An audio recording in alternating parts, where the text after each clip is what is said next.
Bonjour Monsieur l'ambassadeur. Bonjour Madame. En décembre 2024, le Bénin ainsi que 32 autres pays africains bénéficient d'un accès de franchise de droit à 100% des positions tarifaires sur le marché chinois. En mars dernier, la cérémonie de lancement des exportations de l'ananas pain-sucre du Bénin vers la Chine s'est tenue à Alada, donc sa région de production. Selon vous, quelles nouvelles opportunités la politique de franchise douanière offre-t-elle aux exportations agricoles béninoises?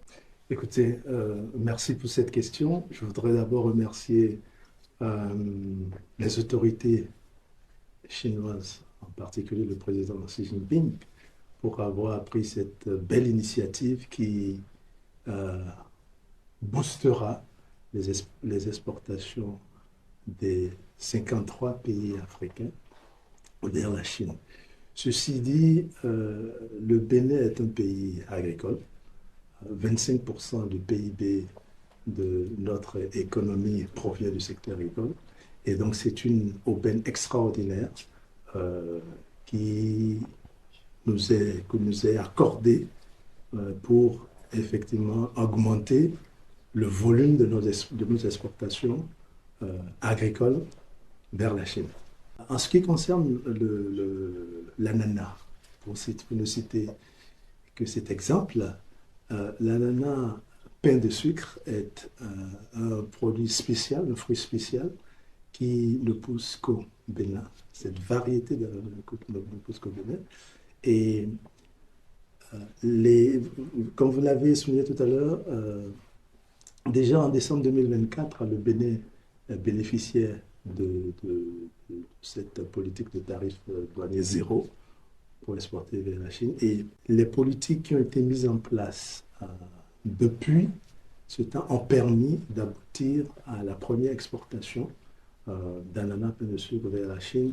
Donc, il y a effectivement au niveau de nos producteurs au Bénin des initiatives et un accompagnement qui est mis en place pour les aider à tirer le maximum de profit de cette opportunité. Nous n'avons aucun doute que bientôt, vous verrez dans vos supermarchés des ananas sous forme de fruits, sous forme de fruits secs, du cajou, du soja béninois.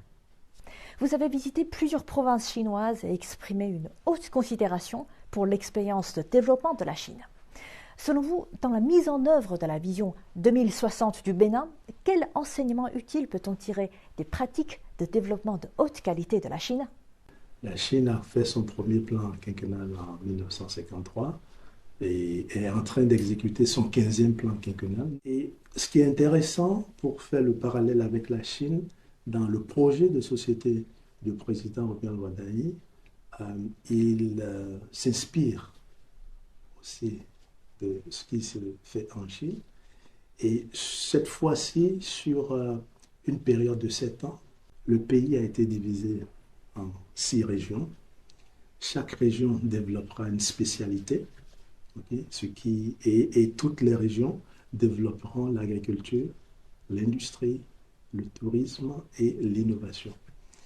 Et c'est l'implémentation de ce plan qui permettra de réduire l'extrême pauvreté, comme l'a fait la Chine, et qui nous permettra effectivement aussi de rentrer dans un cercle vertueux de croissance et de développement partagé.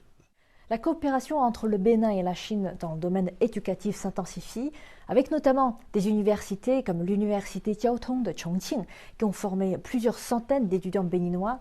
Alors aujourd'hui, on voit la politique de franchise douanière approfondie, ces échanges économiques et commerciaux entre la Chine et le Bénin. Alors comment percevez-vous le rôle de passerelle que peuvent jouer ces étudiants connaissant bien les technologies et le marché chinois pour faciliter l'entrée des produits typiques du Bénin sur le marché chinois? La jeunesse béninoise et la jeunesse africaine qui étudie en Chine est une opportunité extraordinaire pour les deux, pour la Chine et pour les pays africains en particulier. J'ai eu l'opportunité de visiter moi-même l'université Jiao Tong de Chongqing, où j'ai trouvé plein de talents béninois. Et ces talents béninois et africains feront le lien entre les entreprises africaines et le marché chinois. Pourquoi? Parce que non seulement ils comprennent la langue, ils pourront rentrer au pays, aider les entrepreneurs africains béninois à adapter leurs produits au marché chinois et ils pourront également aider à ouvrir, à développer le marché chinois pour le compte de ces entreprises béninoises et africaines.